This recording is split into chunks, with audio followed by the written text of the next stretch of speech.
Hi, everyone, and welcome to Pathfinder, presented by Payload, the leading digital media company in the space industry. I'm your host, Mo Islam, and today we're joined by Steve Massey, the co-founder and CEO of Prewitt Ridge, a company developing software to help engineers design and build complex engineering systems. The company's software, Verve, helps engineers capture and manage requirements within the tools where they originate and across complex datasets. If the term systems engineering sounds foreign to you, then you should definitely keep listening because it's a critical issue that needs better solutions in the space industry. More on that in just a second, but first, a word from our sponsors. This week's episode is brought to you by Epsilon3, software for complex engineering, testing, and operational procedures. Epsilon3's web-based procedure platform enables technicians, operators, engineers, and management to instantly access information around current status of operations, release history, and historical reference of procedural content. Epsilon3's platform is better suited for coordinating space development workflows than word processing software, Microsoft Excel spreadsheets, and other applications that are not tailored for the industry. For more information, check out epsilon3.io. Steve, thanks for being on the show. Hey, Mo, thanks for having me. I decided to change up the background today, and I have these very nice cherry blossoms behind me. It'll hopefully add a peaceful tone to our conversation. I'm feeling it already. Okay, good. And I see you're in some type of soundproof box. Yeah. This was the probably the most attractive background in the co-working space today. So that's great. So where is Prewitt Ridge located? So we're headquartered in downtown Los Angeles. I've definitely spent most of my time in LA in and around that area. But we've got a couple of offices as well. We got one out in Albuquerque, and then scattered folks throughout the rest of the U.S. with including New York, Boston, and Minnesota.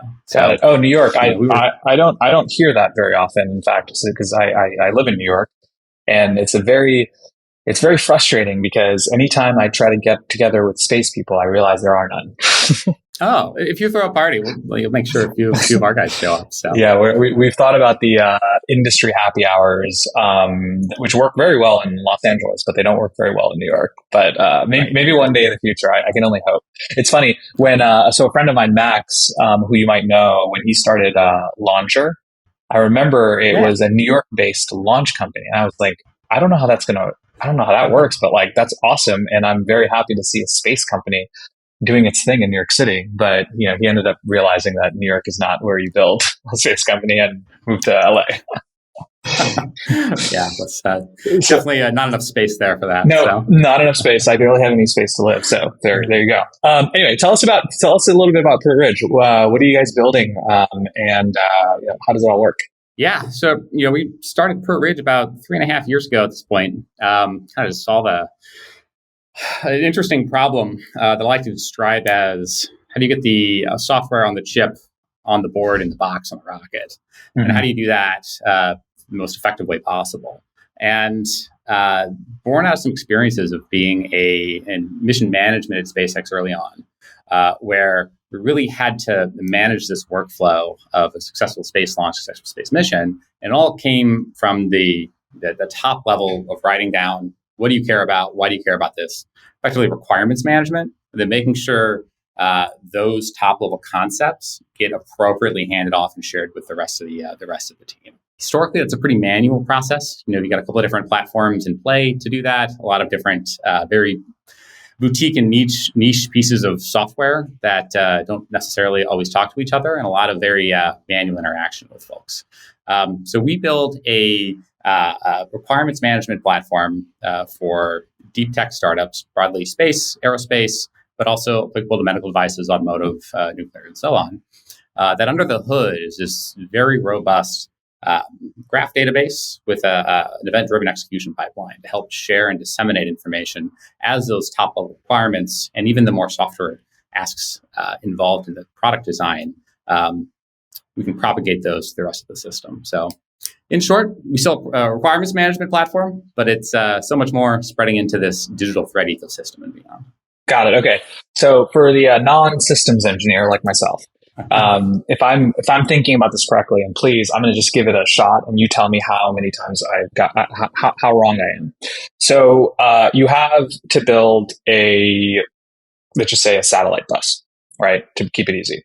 You have, software engineers, you have mechanical engineers, you have a variety of different stakeholders that are all kind of coming together to build this bus, all working on different things at the same time. And am I thinking about this correctly in that this is effectively a software solution to make sure that all of those stakeholders are coordinated and have real time kind of updates in terms of what they're all working on at once? Is that sort of a good way to think about it? Yeah, that's exactly it. That's sort of the right way to think about that. Because, the reason why we have systems engineers is that they're like the product managers at project level, the project owners in a more traditional software company, but they have to go cross-platform. But no one person can be an expert in literally everything. The same way as your mechanical engineer, you really want them focusing on the stresses and strains of the vehicle and the system. They may have some background in fluid dynamics and plumbing, but they don't necessarily need to be the expert in that. And someone else should probably also be the expert on that as well. Right. That systems engineer at the top level makes sure that those two pieces can come together in the end and also impact the larger system in general. Right. So clearly this can be applied to a lot more than just aerospace, right? But you're a space guy by background. So what was it in the space industry specifically, and sort of your experiences? Because you worked at SpaceX, right? One would argue that they definitely have their stuff together. And then you did work at a couple other startups, right? So maybe tell me a little bit about what was sort of the pain point in your experience that said this solution needs to exist and it needs to exist now. Yeah, and I think it's important to note that we chose to start this company after seeing not only what were some pain points and things that worked well at SpaceX, but also at following companies like Slingshot Aerospace in particular. We did a lot of really interesting work earlier on there. A lot of work with what they call the Edge platform. So a lot of real-time analytics, spatial awareness to put on drones and assets and everything. And we were doing a lot of work with major prime contractors that also had their own approaches for systems engineering. And it was almost the contrast between those two experiences the contrast and common thread between them that made it feel like this was the right time to start this company. But going back to the SpaceX experience, one of the things that we talk about a lot just in our platform is we turned 6 months into 6 hours. What that came from was, particularly earlier on when I was there, when we were engaging with our customers, we'd budget probably about 6 months to do mission analysis work, just to do that CDR level analysis to say, hey, everything's all right. We're going to get you to space safely and okay. Most of that time, anyone who is a systems engineer or has worked in this space, they start nodding their head as I start to talk through this. It starts out with capturing the top level requirements of, okay, where specifically, what orbit are you going to? Send me your loads analysis files. Send me your vibration test results. Let's load it into our different platforms, a couple of different systems, whether it was a shared drive or a SharePoint system or a requirements management system that was very standalone and only used in a group. And then I would have to go and knock on the doors of 12 other disciplines, have them log into the platform, certify that I've entered the information correctly, that the customer understood the ask's okay, and everyone's on the same page. And then we'd separately schedule time with each of the different disciplines to go and make sure that they could get the trajectory correct, get the loads analysis correct, get the thermal analysis correct, and so on. There's all different disciplines, all different engineers that no one person had the expertise to be an expert in all of those. Right. Certainly not myself. And right. A lot of the work was, logging in and making sure that not only did I enter it correctly, they were able to type it into their platform correctly, and so on and so forth. Later, when I went to Slingshot, working with the major primes that we were engaging with, I would see similar workflows in a cross-disciplinary space that, the processes were kind of similar in that aspect, but some interesting different approaches that I can get into later on. And so, at one point in, I guess, summer 2019, me and my co-founder went on a camping trip and just started talking. Well, hey, I know we've been talking about maybe doing something, in this space. Maybe now's the time to do this because we're seeing this common thread here. So it really comes down to this data provenance synchronization thing, that process of turning the crank, changing the values and just updating what the next layer should be. If you could basically line up the inputs and outputs, and then also maintain this like bare minimum central approval source to make sure that we all agree that this piece of truth is actually true. That's effectively the MVP to go to market with. And then that ends up being something of a differentiator because there are definitely digital thread tools starting to come up more and more. Certainly more and more digital thread tools. This wasn't really a space people were operating in 3 or 4 years ago when we started. And then the requirements platforms are very standalone and siloed, and they really expect you to go find a different integration platform to go to move with things. So how big of a problem? So if I'm let me ask this question slightly differently. So I'm the founder of a space company, right? Building some type of complex hardware product, and we meet, and I don't know, we meet at a bar, and you're telling me about your company. Like, what's sort of the typical thing that you see someone like myself doing incorrectly in terms of building out these processes? And what do you typically say to that founder in terms of like, hey, you should be doing things this way, and you need this software tool, and you shouldn't be using Excel spreadsheets, by the way, in case you've been doing that. Yeah, I mean, it's more about when you have more than a couple of folks on your team, and then people start having to work off of different playbooks. I think actually, there is a time and a place for Excel. I mean, the first integration we built was into Excel, actually. We want to make sure that we can reference data and just not lose that information. But probably one of the first things that we want to really engage with folks is at that early design and concept iteration stage. You'll probably have a couple of spreadsheets describing what are your top level parameters. Then you start to have a couple of other folks in your team maybe running analyses in like Python or MATLAB in order to prove out initial concepts. And then you might actually start to be building against something inside of SolidWorks. You could probably keep it together with 2 or 3 folks, just send information back and forth. But any much more than that, you want to make sure that you understand where the information is being used, and so you don't go too far down the path of, oh, hey, I ran this analysis and it told me the whole vehicle needs to be 2 meters longer. Sorry, guys, and then that totally blows everything else out of proportion. So how much is this system, or software, I should say, able to work with sort of obviously like myself as a human being, right? I'm looking, watching, updating versus like things that should happen automatically, right? Based on certain changes that I'm doing on a system or a piece of software that I'm working on. Does that make sense? So it's sort of like,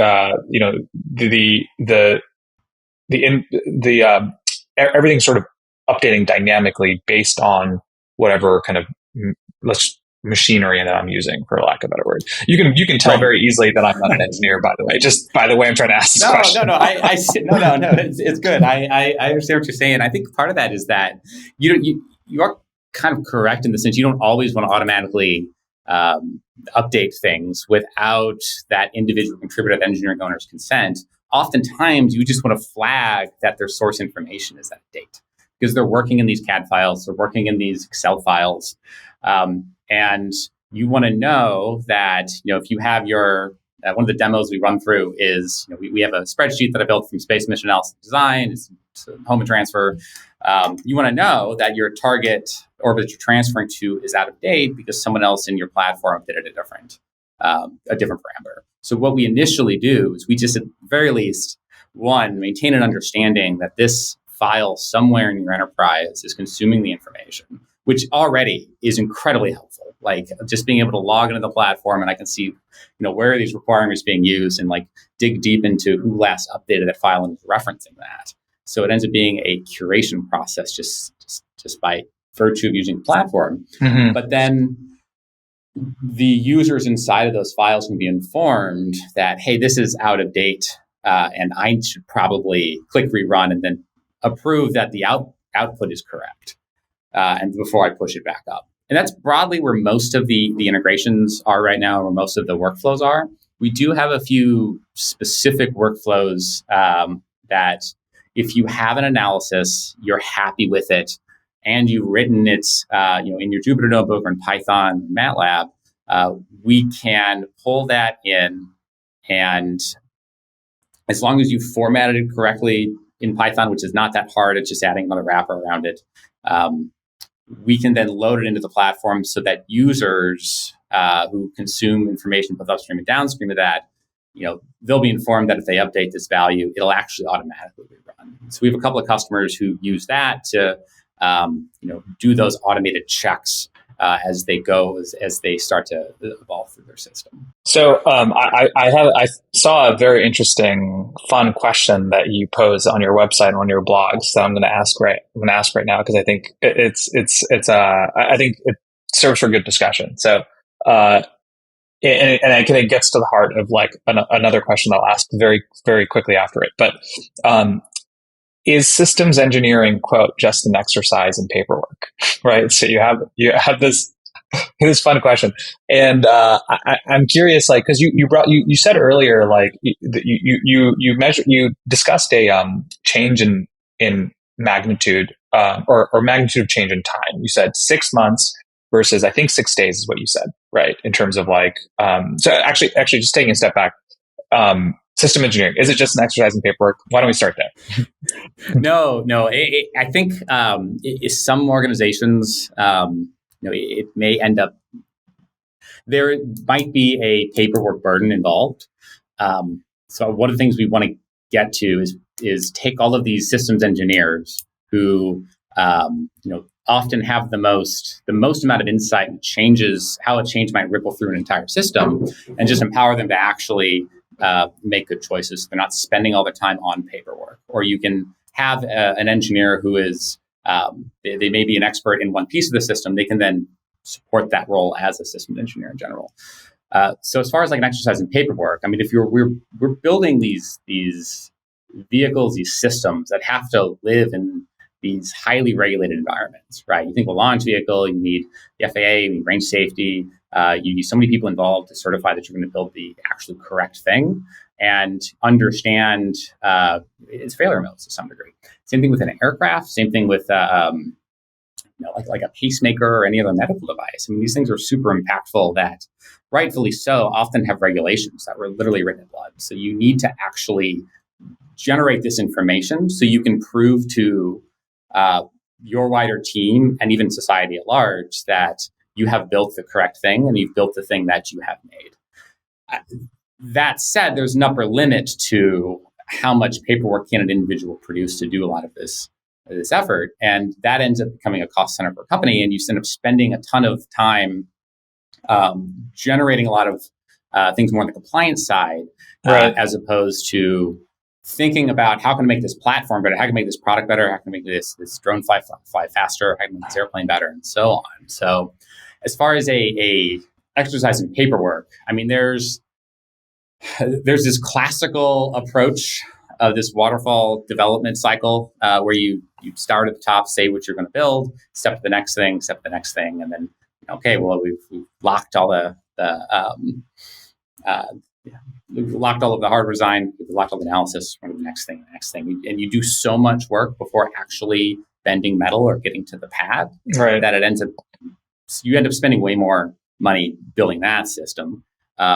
When if you were able to get to the test stand sooner, you may find out that your initial assumptions were totally wrong. And so, but how do you do that? How do you prove to the interested parties outside of your organization even that you've built enough of the right thing that you can safely test it on the test stand and then get their buy-off and approval to get to the next step? So is it an exercise in paperwork? I mean, it really shouldn't be. It really is supposed to be where everything comes together. And I think we're excited to help support that. Right. Have you done any, have you guys done any work around the measurement in that loss for a company not having this type of software in place, like whether it be dollars or lost hours? You kind of alluded to it a little bit, but have you looked at it from any quantitative perspective that like, hey, by our estimates, like this is how much is lost in value? Yeah, there's some really, really good studies actually that I've been able to reference and look at where, Rand Corp did this in right around 2009, 2010, and looked at how much of a total budget of an aircraft or weapon system was spent on the systems engineering bucket of things. And they're redoing the study right now, actually. You'll probably run into the researchers if you go to any of the AAA conferences like SciTech. I'm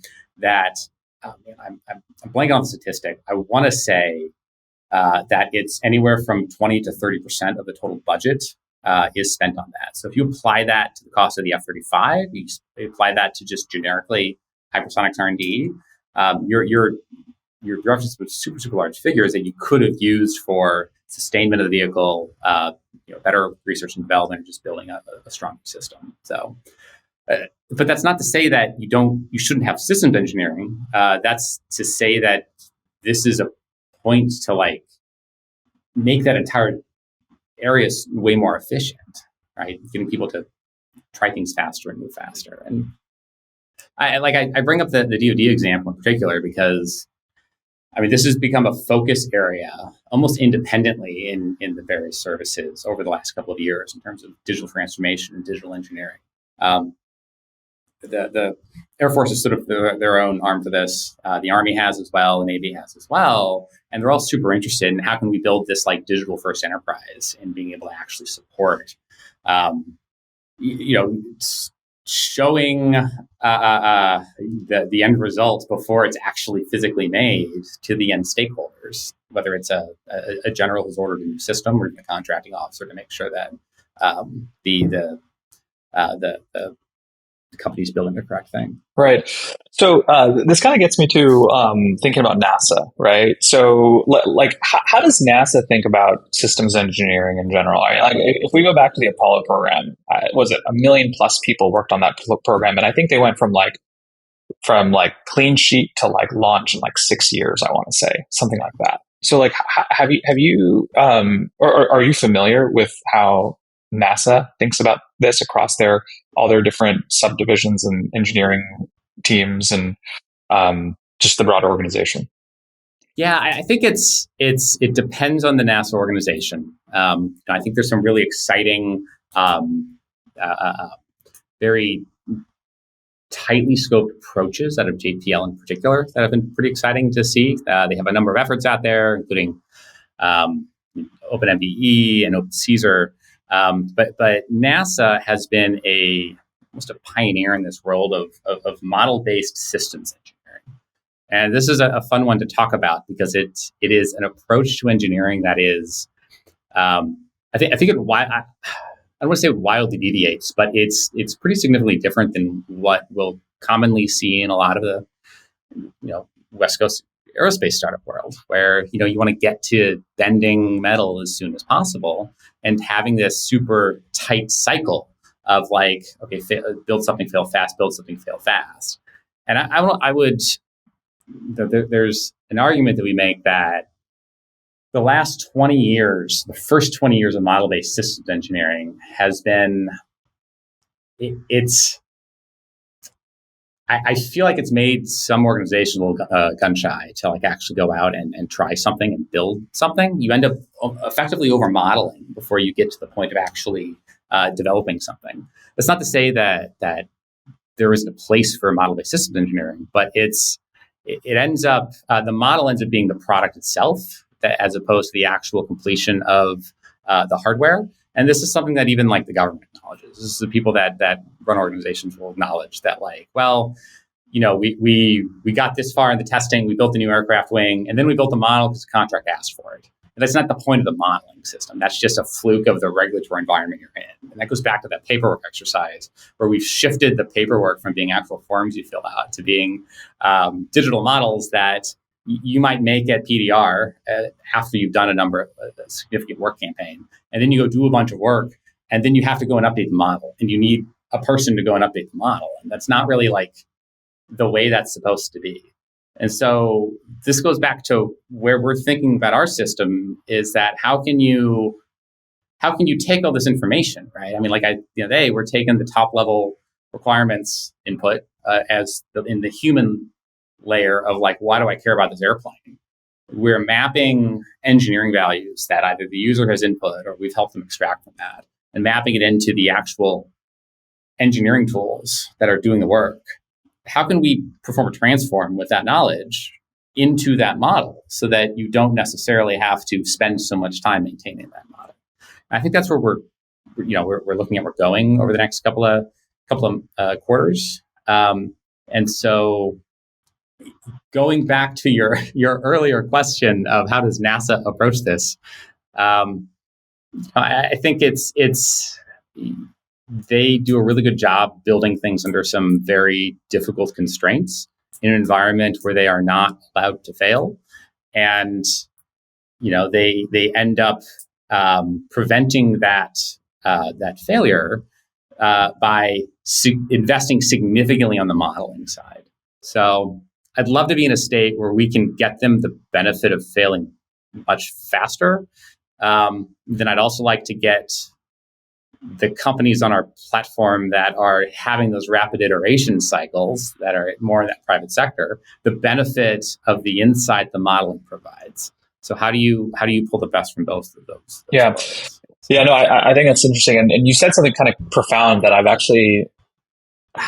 never thought about it this way, but it actually puts things into perspective. NASA is not allowed to fail. I mean, that's really fair, right? NASA has a budget that they receive from Congress every year, and there's certainly no room for failure, right, in terms of expectation. So it is interesting how you build sort of around that. It's very different than a startup where that's certainly not the case, right? And I know culturally a lot of this is all changing, but so Steve, just going back to Prewitt, so tell me a little bit more about Verve. Like what is the core product that you offer today to companies? And you mentioned, hey, you should think about something like this once you have a few people, right, on the team, at least on the engineering side. So like, when is the right time for companies to be thinking about your software solution? And then what does that look like in the future? Like what could maybe even current customers expect in the future from you guys? Yeah, definitely. I think we've seen the most effective uptake when you're somewhere between 5 and 10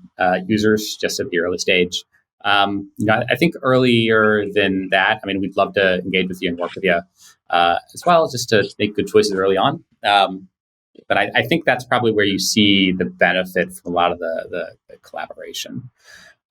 Because we like to start from that requirements layer, like that top level of, why do I care about what I'm building? And you can start to input that information, and then you can start to access it. And you can see where things were approved, why you want to act, when was this last updated?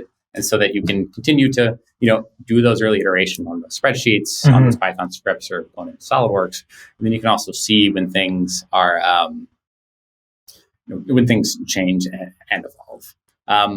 I think what we're looking at going forward, I'm really excited by this like under the hood automation in terms of auto executing the analyses and just parts of systems that propagate through the rest of the platform. Getting to be in a state where we can start to push information out as well, as opposed to just pulling it in as the next user comes in, and being able to build these full execution chains between multiple tools in order to get them from one end to another. I'm really, really excited about. All right. Well, I want to hear a little bit more about your actual customer traction, but we're going to need to take a very quick break. And when we're back, we can dig into that. Sound good? Cool. That sounds good. All right, Steve, stay with us. By utilizing Epsilon3 software platforms, engineers can create builds, track builds through AIT, revise and trace test procedures, and more. Not only will engineers save time and frustration looking for information in multiple places, but it will speed up your AIT processes. Unlike using simple documents or generic project management tools, Epsilon3 provides synchronization and standardization that streamlines and refines processes and procedures. Check out their website, epsilon3.io, for more information. Steve, welcome back. So when we last left off, we were just talking a bit about the current product set. And tell us, what does customer traction look like so far? Who are you, to the extent that you can share, there are folks, or maybe the types of companies or organizations that you're working with? Yeah, definitely. And we've seen a pretty interesting split, of commercial sales versus government engagement. And we're course, beginning to learn all the different types of contract vehicles beyond the SIVR in order to support that engagement. But I think as far as on the commercial side, it's a significant focus, mostly in space, mostly because that's kind of my background. I see us expanding a little further into automotive and medical before the end of the year. We're still pushing on that, but I'm pretty optimistic about some things in the pipeline to get there. But I think initially space was helpful because that's just the background of mine and my co-founders and our wider network. On the commercial side, on the government side, we've been really engaged with a couple different parts of the Air Force. I mentioned we have a strategic. We have an office out in Albuquerque that is deliberate to make sure that we can support a few efforts out of Kirtland Air Force Base. There's a few efforts that are coming up with a few other bases that are spinning up right now. And then we've been able to, sell a number of seats through a few different contracting vehicles into a few of the programs in the Air Force as well. What is the ideal commercial customer look like for you? Meaning this is sort of like the sweet spot of where, we want to play. Yeah. Everyone we talk to is building something really interesting, right? That I think is fascinating. But I like to say any organization where you have two or more engineers that are definitely not software in any way. We've been leaning more towards, folks who can write custom analyses. It's been easier to load into the platform, but as we expand into additional tools and integrations, that's definitely less and less. I think it's whether it's 10 or a team of 10 or a team of 100. Mm-hmm. I think we prefer to get in. I think CDR or earlier. I see. Because once you're beyond that, we'd love to support whatever efforts they have, especially if you're in need of being able to you don't have great practices, or you do have good practices, you want to really accelerate things. But we're not going to come in on James Webb Space Telescope operations, right? That is wildly out of scope, right? So you want to be able to come in when there's still an ability to accelerate development, not near the end of the development cycle. Right. And just for the uninitiated, CDR, critical design review, maybe talk 2 seconds. What is that? Oh yeah, that's one of the big milestones in your development process. It's after the preliminary design review.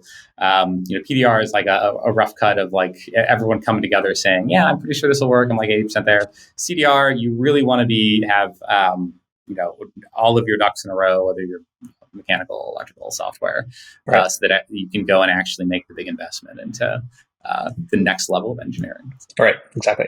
How big is the Prewitt team today? We are 8 full-time, and then a couple of part-time folks throughout the U.S. So I think we're up to about 15 total. So that also includes, we have a relationship with University of New Mexico. And so that's part of the engagement out in Albuquerque. And we've got 2 researchers through that engagement as well. So Steve, tell me a little bit about what solutions or types of solutions that are out there in market for potential companies that don't look like yours, or said differently, what's sort of the differentiator about your software solution versus what else is out there right now in market? Yeah, that's a really good question. I think one thing I really noticed is that there are platforms that are really working to be a requirements tool, and their entire business is around selling seats to access the requirements you've loaded into their system. And they built a number of workflows in a very specific, almost waterfall way in approving and maintaining that text database effectively. And then you have another set of tools that are really only just started to be built out over the last 3 to 4 years in particular in the digital thread space that start to plug in different engineering tools together to try and get data in and out of them. You see some of that inside of the major tool vendors, and you also see some cross vendor tools as well that are more agnostic. But you don't really have anyone that offers an integrated solution between those two. And I think that's one of the big differentiators that we set out just from the beginning, is that I don't really fully understand the intent of what I'm building if I can't understand, you know, what I've written down and how it maps into the rest of the system. And so if you take a step back and think about, well, what am I doing here? Am I capturing requirements for regulatory purposes, or am I trying to truly understand if I've built the correct thing? You need to have a little bit of both. And so we've ended up building an underlying system that can support not only capturing effectively that engineering decision tree, but also understand where that information is being captured and consumed elsewhere inside of the ecosystem. And so we end up selling this as a requirements tool, but as users get deeper and deeper into the platform and start using it, there's usually this light bulb moment of like, oh wow, no, this is what this is doing. Oh, this is really cool, and it's I don't know, it's really cool to see that. It's hard to talk about that part without building the narrative of like digital thread versus requirements and seeing it as an axis, and building it from there. So. Also, we actually didn't define this in the very beginning, but like digital thread, how would you explain that to a layman? Yeah, so digital thread is the thread that is woven between the different engineering assets produced along the way, right? So you have that requirement that you've written down. You've built an airplane wing of some kind, or at least the outer skin of that. You also have a set of analyses that verify the airflow over that wing, and then you have some amount of wind tunnel testing you may have done as well in the results of that. And so there is a common thread between all of those. You want to understand where those files all live. You want to know how that information was produced. And more importantly, you want to be able to know if one thing's changed, how did that impact the downstream items? So it's really just drawing a line. Early versions of our pitch deck, we had Charlie Day from It's Always Sunny in Philadelphia and that mailroom sketch, him like going all over the place, like early on, just trying to describe what the problem is. And it really is trying to connect all the disparate pieces inside of your ecosystem. So you mentioned early days of the pitch deck. If I'm not mistaken, you guys worked with the Techstars Accelerator. Yeah. Right? Yeah, back in 2020. It was their first virtual accelerator too.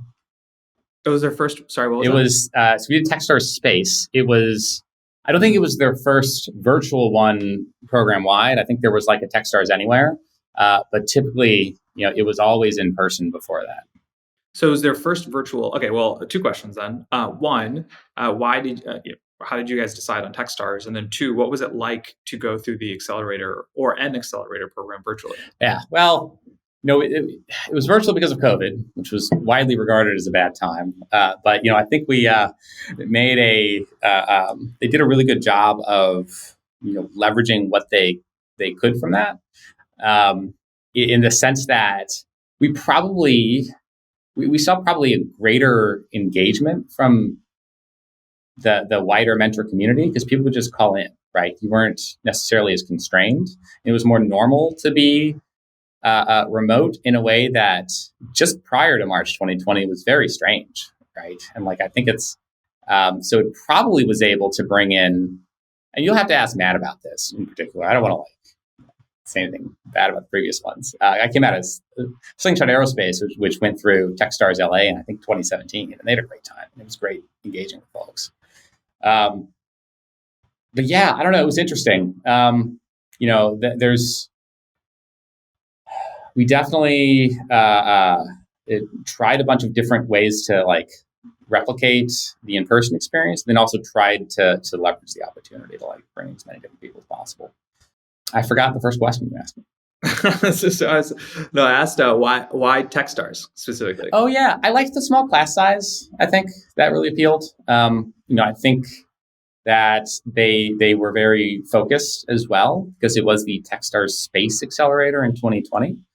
I think we kind of saw it as we wanted to, me and my co-founder Zeke wanted to see this as a like an accelerated MBA program, like specifically like how to run the business and try to like, we have this concept we've been working on. We have some early prototypes. We have some interesting traction early on. How do we build from there and like learn how to grow as company leaders? I think it did a good job of that. Yeah. No, I've heard great things about Matt and his Matt team. So they're definitely doing a great job out there. I want to switch gears for a second and talk about Hyperloop. So you spent some time on a project that we don't typically hear a lot about, which is very cool. How did you end up working with? Well, actually, let's start off. What is Hyperloop? Oh man, how did you end up working on Hyperloop? Yeah, that was an interesting time. So this was 2016. This is actually probably where I got super close to my co-founder Zeke. We were in the launch group, right? And there was at SpaceX, obviously, just right at SpaceX, and this was the SpaceX Hyperloop pod competition. This isn't one of the companies that later built around the Hyperloop concept. But this, like my involvement in that came about. I was in launch. The AMO 6 incident had just occurred, and so we needed to stand down to investigate why that vehicle incident happened. And I took that as an opportunity to like try and get involved with something else in the company while I maintain my customers effectively on pause because we weren't really launching at the time. So I got pulled into that. It was run by a gentleman by the name of so Steve Davis, and then Doug Bernauer was running a lot of that as well. He's now CEO of Radiant Nuclear. And we basically built these, I guess it's a kilometer-long tube behind up and down Jack Northrop Boulevard that we could pump down to near vacuum. And then we built these, effectively called them this pusher system that was a couple of, it's an interesting collection of parts from both Tesla and SpaceX in order to build this pusher pod to then have different engineering teams from around the globe compete the platform. It was a very interesting test bed to I think it was like the world's first or second largest vacuum chamber just by volume. It was an interesting, stressful environment for these parts to like run up and down that platform. And we built this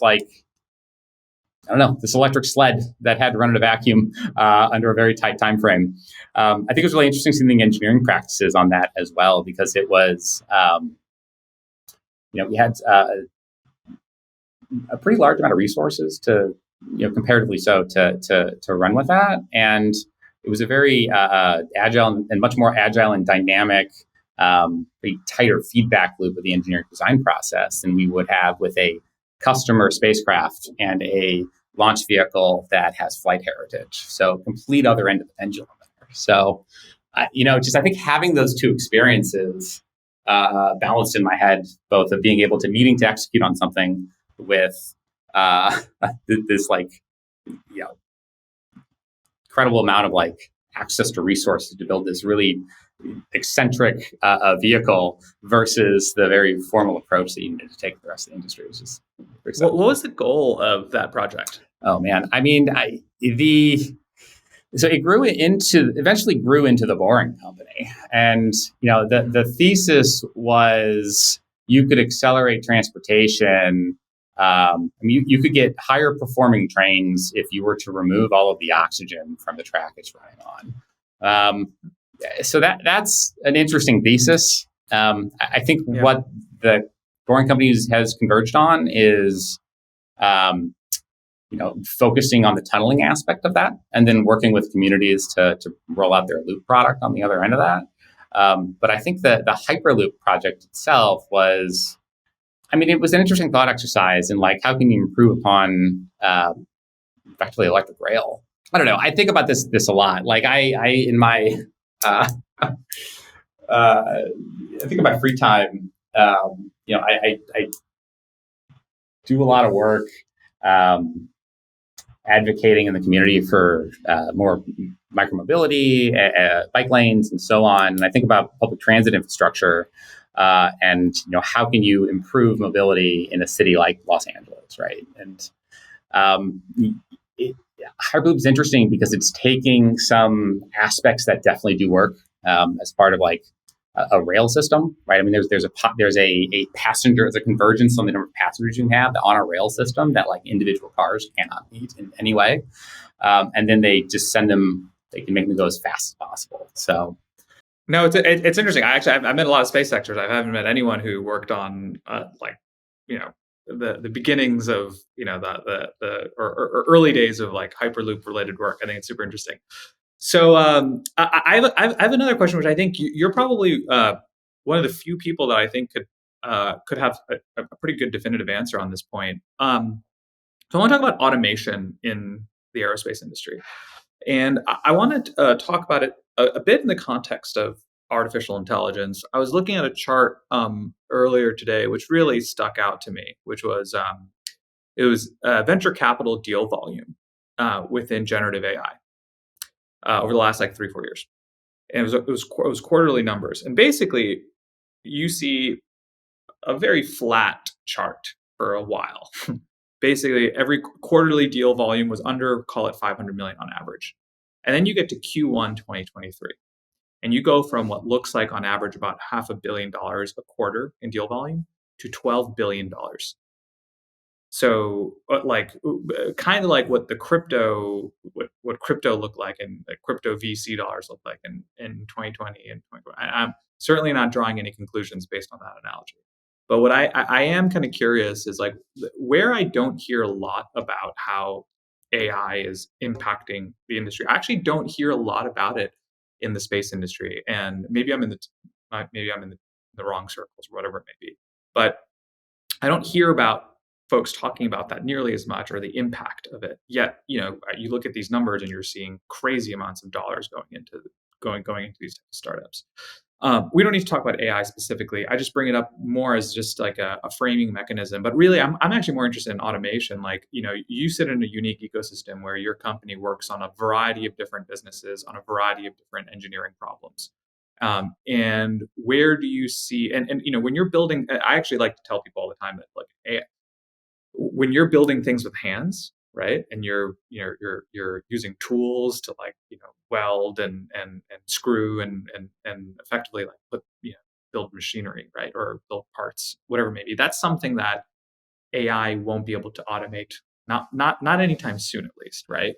But what are the things that you're noticing more and more automation than within aerospace, or where do you see sort of like automation aerospace going, just in general? Yeah, that's a super good question. I mean, I think one of the reasons why you don't necessarily hear about it so much is that if you can, once you can explain something above the level of AI, it stops being AI. It starts being like computer vision, right? Or it starts being what other subset of AI it is. And so we have a lot of really fascinating companies doing imaging analysis in order to like do things like the hydrostats doing awesome things, doing crop yield prediction, and like that you could broadly consider as AI, but it's definitely like computer vision application with like set bounds, and it's very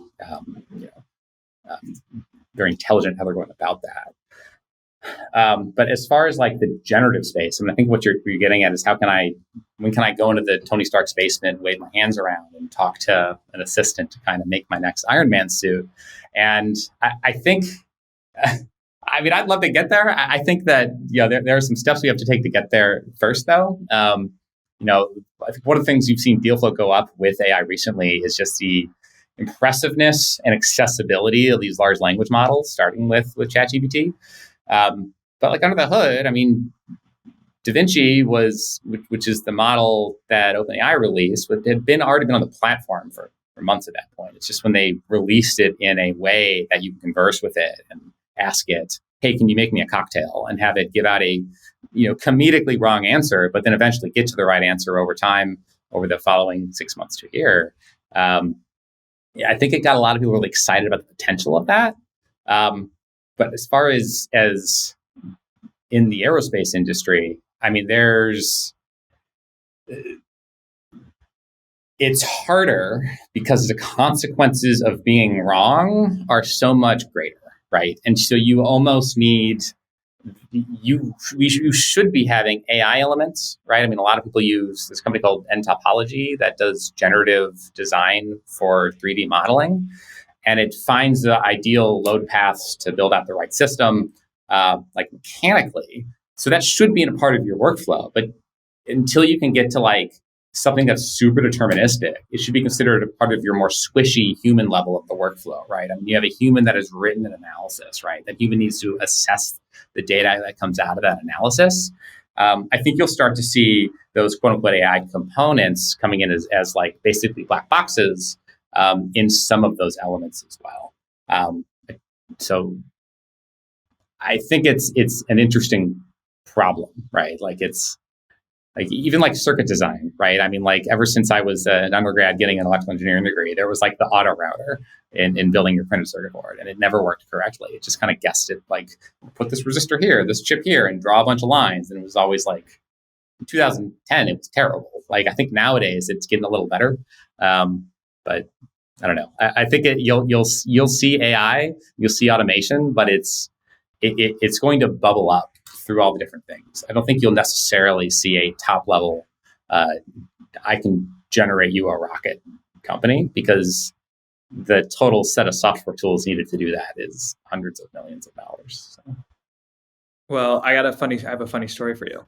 So a couple days ago, I was messing with Bard, which is Google's like version of ChatGPT. Yeah. And I asked it, I was like, what do you know about Prewitt Ridge? Like the companies, but I had to clarify. What is it? You know about the space company Prewitt Ridge? And it said, it actually got a lot of it right, except it said Prewitt Ridge was founded in 2020 by Rob Myerson, the former president of Blue Origin. And I was like, I don't think that's right. Rob's a friend, and he's on our board of advisors. But it's you should. Well, I thought it was very funny, and I figured you'd get a laugh out of that one. So okay, two more questions. These are softball ones. Prewitt Ridge. Where does the name come from? Oh man, that is a campsite in Big Sur. So we wanted a name that we could get the .com for. We wanted something that wasn't necessarily tied to space, and we didn't want to drop a vowel or add letters or add numbers to the name. So we eventually converged on campsites we had been to, and we really liked the sound of it. Reminded us of like, there was this 90s era optimism in technology we wanted to kind of bring with us, and so we wanted to kind of adopt that into the ethos. So. Well, I think you might have just led me to my last question, which is, what do you do in your free time? Yeah, well, I mentioned earlier, we talk about systems engineering, you talk about systems thinking. Like, what is the most effective way to solve a problem, and what is like where should you focus your effort on that? I think for me personally, again, that goes back to this like mobility experiment, because if you think about climate change, think about housing inequality inside of the valley in particular. Like, these are all problems of geometry. There are problems of where are we investing our resources, right? And I joke that I'm a single issue voter for bike lanes, just because it seems to be like, where can I focus my efforts on something in that part of the world, and then see what the ripple effects end up being. And I think if we're able to get around outside a little easier, if you're able to take those 50% of car trips, which are they're all under 3 miles or so, if you were to move those and spread them out through a diversity of vehicle types, I think you'll see happier and healthier population, to be honest. Like, I think you'll just have a better time going out into the world. So I've been engaging in some of the bike stuff more aggressively over the last couple of months. All right, so we all know what you're going to be doing after Prewitt Ridge. It sounds like you're going to there's some urban planning or some type of startup idea there, helping kind of rebuild urban infrastructure. Yeah, or rethink urban infrastructure. It's all related. I mean, it's the operating system in which we all live. Same as like we want to be the operating system in which engineers live. So It's Yes, exactly. Well, Steve, thanks so much for being on the show. This is great. This is not a easy topic, I'd say, for the non-engineer, but I think you did a great job boiling it down to its core pieces. So, yeah. Thanks again for being on the show. Really appreciate it. This was fun. Yeah, appreciate it, Mo. Those are great questions. Really appreciate talking to you. So.